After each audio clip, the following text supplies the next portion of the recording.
Line बस एगो गाना आप खाती हमारा नींद आवता। अच्छा को गाना रहुआ लोग सुनना चाहते हैं गुडू तने हाल लगा के बता दो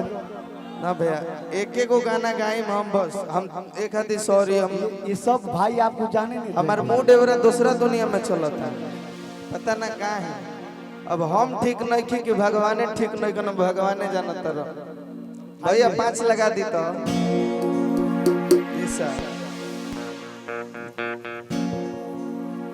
दुनिया में बहुत कुछ सीखे हुए हैं।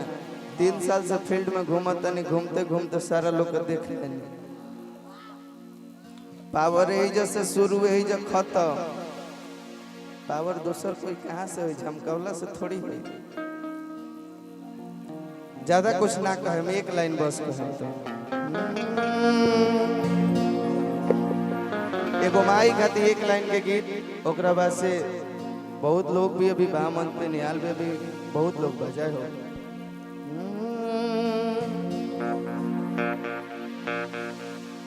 कि जेकर खातिर भगवान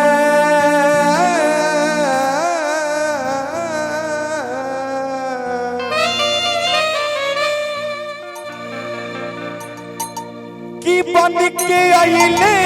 कृष्ण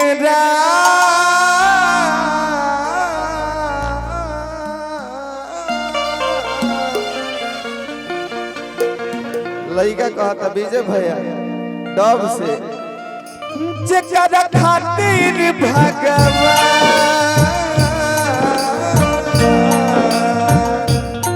बन के आइले कृष्ण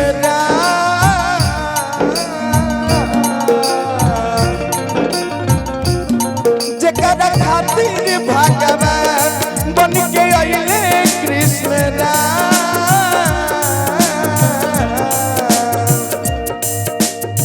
कमालो भैया जेकरा दूधवा से बढ़ के मिठाई नहीं के जेकरा दूधवा से बढ़ के मिठाई नहीं खे अरे की बाटे हुआ भागा जेकरा माई नहीं के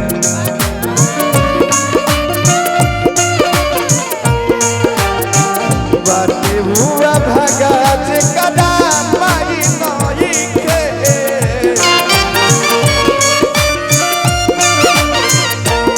जेकरा खातिर भगवान बन के आइले कृष्ण जेकरा दूधवा से बढ़ के मिठाई नहीं खे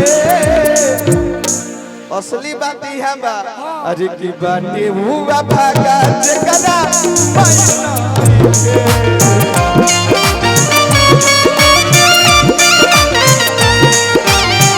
बाटे हुआ भागा जेकरा माई नहीं के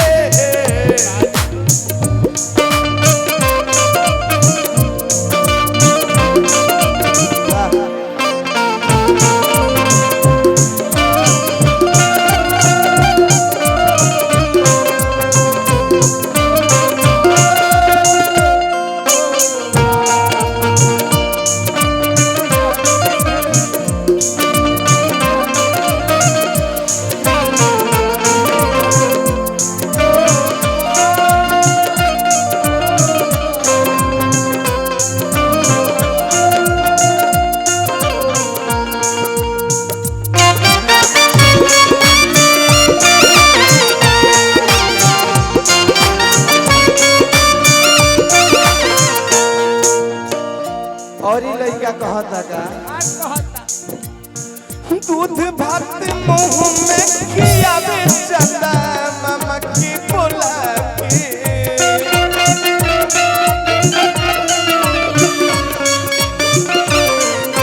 सबसे छुपा के रखस हरदम सीना से लगा के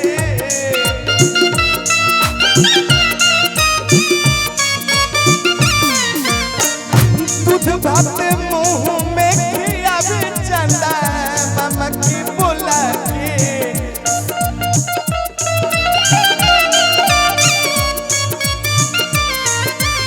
सबसे से छुपा के रखो सीनामा से हरदम लगा के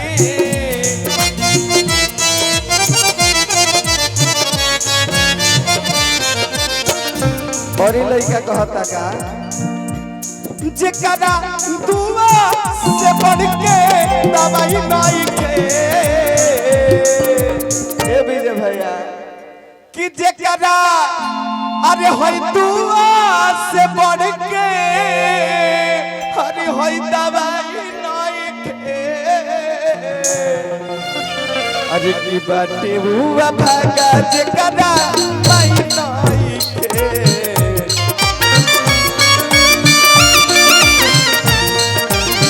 बाटे हुआ भागा जेकरा माई नहीं के जेकरा खातिर भगवान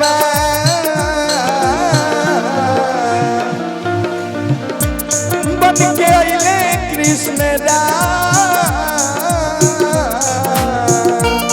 जेकरा खातिर भगवान बन के अइले कृष्ण राम